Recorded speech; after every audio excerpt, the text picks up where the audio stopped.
So here we have what I've affectionately called a Qbox that I designed and built with the help of my father. What we have is the brains of the operation, the Arduino Uno microprocessor. We also have a Bluetooth module, HC-05 I believe it is, and a little speaker so we can hear notifications and things to that effect. 10,000 milliamp battery pack, nice and large for our convenience, so we don't have to keep it as charged as often. We have an LCD in the box. Here are all of our common grounds for all of our sensors and everything, and here's our common positives or plus fives.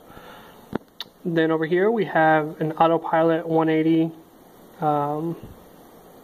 voltage sensor, so we can detect how much voltage is on a battery cell.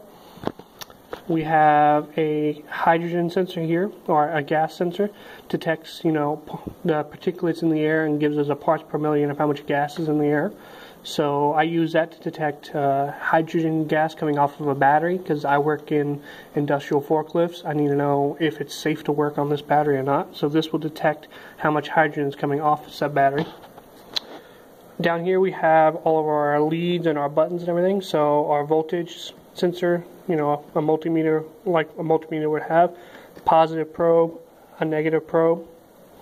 Then we have our button connector for our multimeter lead, and then we have a temperature sensor here that also has a button attached to it as well.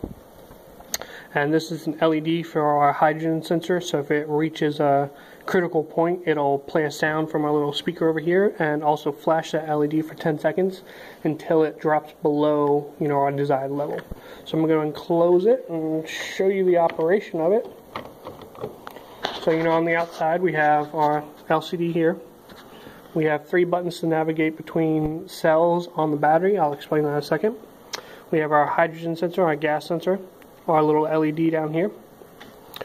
Negative, positive leads for our voltage sensor, the button lead for the voltage sensor, and then this is our temperature sensor with the button attached to it as well. Our button for that, the voltage is just a regular headphone jack. We have the charging port for the battery down here, power for the battery over here, and then at the top we have our Arduino Uno connector, so I can flash it or program it any way I want. So real quick, what the current cell is up here and what these buttons are for is to navigate between the cells of a battery. There are, give or take, anywhere from 12 to 24 cells on an industrial sized battery, so I need to know which cell I'm currently reading or I read last so I can keep track of it. And this just helps me navigate between the cells and goes back to 0 position. So if I press next on here, you'll see the current cell go up by 1 each time, or if I go back it'll go down, or I can reset it to 0 position there. The significance of that as well is that we have some software I've written on my tablet, and with that Bluetooth module I can communicate with it now. So right now it's on temperature reading, so if I'm reading the temperature of the third cell, I press a button 3 times and now I'm on my third cell. So I can clear that, go back to 0 just so I can show you the readings. So now we have our temperature sensor here, which is just a regular 1-wire Dallas temperature sensor. And it's covered in epoxy, so it's non-conductive, and it's on a battery cap, so I can screw it straight into the cell of the battery and put it into the electrolyte and get an actual good reading from that cell to know how hot it is. Our button to capture our reading is mounted right on top of this. So if you see, I'll press the button and we've got our temperature reading. It went up to 72. It's got a plus or minus 1 degree of accuracy, so it's pretty accurate.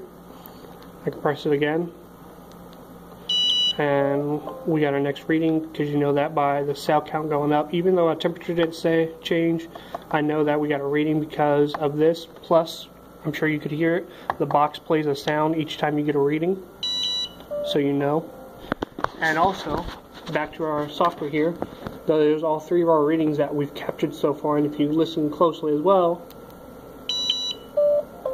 the computer will also play an alert to let you know that it's captured a reading as well. So that's our temperature. We're going to go ahead and go to voltage now. So on to our voltage leads. We have just our usual, I press a button on there, but we'll go back. We have our negative, positive leads, and on our negative lead, we have the button mounted right there. Just put some alligator clips on here just to presentation wise. So we'll put the positive on our positive lead and the negative on our negative lead. If I can get it with one hand. There we go. Alright, now we'll go back to the box and I'll press the button.